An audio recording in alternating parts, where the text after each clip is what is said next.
لکم فیہا منافع الی اجل مسمى، یہ جو جانور ہیں اس کی قربانی کے تمہارے لیے ان میں نفع ہے ایک اجل مسمى تک، یعنی یہ نہیں ہے کہ قربانی کا جانور ہے تو اس کے اوپر سواری نہیں کر سکتے، سواری کر سکتے ہو۔ قربانی کا جانور ہے تو اس کا دودھ پی سکتے ہو، اگر وہ گائے ہے درمیان میں اگر کوئی دودھ ہے یا بکری ہے لے کے جا رہے ہو تو اس کا دودھ پی سکتے ہو۔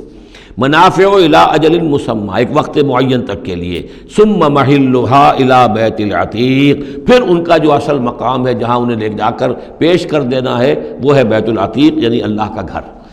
وَلِكُلِّ أُمَّةٍ جَعَلْنَا مَنسَكًا، اور ہم نے ہر امت کے لیے ایک قربانی کا نظام مقرر کیا، لِيَذْكُرُوا اسْمَ اللَّهِ عَلَىٰ مَا رَزَقَهُم مِّن بَهِيمَةِ الْأَنْعَامِ، تاکہ وہ اللہ کا نام لیا کریں ان مویشیوں پر کہ جو ہم نے انہیں عطا فرمائے ہیں۔ فَإِلَٰهُكُمْ إِلَٰهٌ وَاحِدٌ، تو جان لو تمہارا الہ ایک ہی اللہ ہے، واحد۔ فَلَهُ أَسْلِمُوا، اس کے سامنے سر تسلیم خم کرو، اس کی اطاعت قبول کرو، یعنی ایسا نہ ہو کہ بس قربانی تو ہو رہی ہے باقی سب حرام خوریاں ہو رہی ہیں، 10-10 ہزار 20-20 ہزار کا جانور لے کر اور اس کے فوٹو کھنچوا کر اخبارات میں شائع کیے جا رہے ہیں، ہے سارا حرام خوری کا نتیجہ۔ تو یہ تو کوئی قربانی نہیں ہے، یہ اللہ تعالیٰ کے ہاں قبول نہیں ہے، چاہے وہ 1 لاکھ کا جانور ہو لیکن ہو اسلام کے ساتھ۔ فَلَهُ أَسْلِمُوا، اس کی اطاعت تو قبول کرو، اس کے حلال اور حرام کے پابند تو ہو، اس کے حرام کردہ چیزوں سے منہ نہ مارو۔ وَبَشِّرِ الْمُخْبِتِينَ، اور اے نبی بشارت دے دیجئے مخبتین کو، اخبات کہتے ہیں جو اپنے آپ کو پست کر لیں اللہ کے سامنے، تواضع اور عاجزی اختیار کرنے والے۔ الَّذِينَ إِذَا ذُكِرَ اللَّهُ وَجِلَتْ قُلُوبُهُمْ، یہ جو سورہ انفال کے شروع میں الفاظ آئے تھے اس سے ملتے جلتے الفاظ ہیں۔ وہ کون لوگ ہیں؟ وہ لوگ مخبتین کہ جب اللہ کا ذکر کیا جائے تو ان کے دل لرز اٹھتے ہیں، کانپ اٹھتے ہیں۔ والصابرین علی ما اصابہم، اور جو بھی کوئی تکلیف ان پر آئے، کوئی مصیبت آئے، کوئی ناگوار صورتحال درپیش ہو جائے تو اس پر صبر کرنے والے۔ والمقیم الصلاۃ، اور نماز کے قائم کرنے والے۔ ومما رزقناہم ينفقون، اور جو کچھ ہم نے ان کو دیا ہے اس میں سے ہمارے لیے خرچ کرنے والے، ہماری رضا جوئی کے لیے، ہمارے دین کے لیے یا محتاجوں کے لیے انفاق کرنے والے۔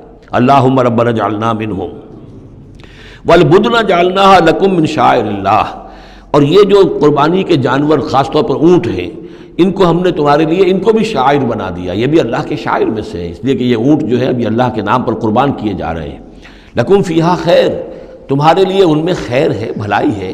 ظاہر بات ہے کہ ان کا بھی گوشت تم کھا سکو گے اور غریبوں کو کھلا سکو گے، لیکن یہ کہ ہیں وہ شاعر اللہ، اس لیے کہ وہ نامزد ہو چکے ہیں بیت اللہ کے لیے، اللہ کے لیے کہ یہ قربانی کے جانور ہیں کہ جن کو قربان کیا جانا ہے بیت اللہ کے قریب۔ فاذکروا اسم اللہ علیہا صواف، تو اس پر ان پر نام لیا کرو اللہ کا، ان کو کھڑا کر کے سیدھا، صواف صفے باندھ کر، قطار باندھ کر۔ یہ جو نقشہ ہے یہ خاص طور پر جو حجۃ الوداع میں حضور نے جو قربانی دی ہے تو 63 آپ نے اونٹ اپنے ہاتھ سے نہر فرمائے۔ فاذکروا اسم اللہ علیہا صواف، تو لو اللہ کا نام ان پر، ان کو نہر کرنے کے لیے انہیں صفوں میں کھڑا کر کے۔ فَإِذَا وَجَبَتْ جُنُوبُهَا، جب ان کے پہلو زمین پر ٹک جائیں، جب خون اتنا بہہ جاتا ہے، کمزور ہو جاتا ہے اونٹ، تو پھر وہ ایک طرف کو اپنی کروٹ کے بل زمین کے اوپر پڑ جاتا ہے۔ فَكُلُوا مِنْهَا، تو اب کھاؤ اس میں سے اس کے گوشت کو۔ وَأَطْعِمُوا الْقَانِعَ وَالْمُعْتَرَ، اور کھلاؤ اس کو بھی جو قناعت کے ساتھ بیٹھا ہوا ہے، مانگتا نہیں پھر رہا ہے، سائل نہیں ہے، اس کے پاس کچھ نہیں ہے لیکن وہ مانگتا نہیں پھرتا۔ قانع اور معتر جو بے قرار ہو گیا ہے، آتا ہے سوال کر رہا ہے، مانگ رہا ہے، گوشت مانگ رہا ہے، اس کو بھی دو، اس کو بھی دو۔ کذالک سخرناہا لکم لعلکم تشکرون، اسی طرح تو ہم نے اتنے بڑے جانور کو تمہارے لیے مسخر کر دیا ہے، اونٹ جیسے جانور کو، اور وہ کھڑا ہوتا ہے تم برچھا مارتے اس کو۔ سخرناہا لکم لعلکم تشکرون، تاکہ تم اللہ کا شکر ادا کرو۔ لن ینال اللہ لحومہا ولا دماؤہا، اب یہ ہے اصل شے، اللہ تک نہ ان کے گوشت پہنچتے ہیں نہ خون پہنچتا ہے۔ ولیکن ینالہ التقوی منکم، ہاں اگر پہنچتا ہے اس تک تو تقوی اگر ہے تمہارے اندر تو اللہ تک پہنچ جائے گا۔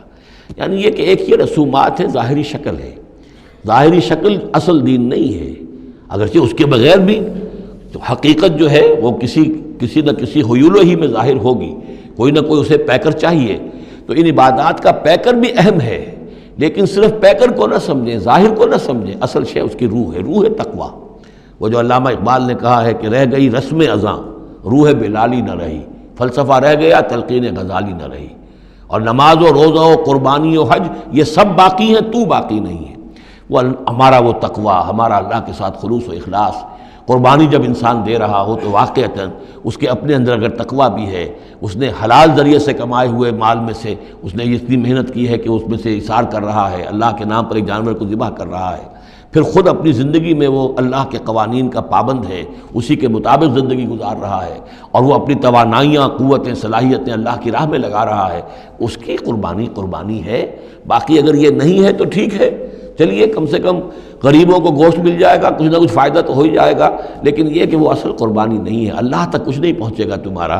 لن ینال اللہ لحومها ولا دماؤها، دیکھو ان قربانیوں کے نہ گوشت اللہ تک پہنچتے ہیں نہ ان کے خون، ولکن ینالہ التقوی منکم، ہاں تقوی اگر ہے وہ اللہ تک پہنچ جاتا ہے۔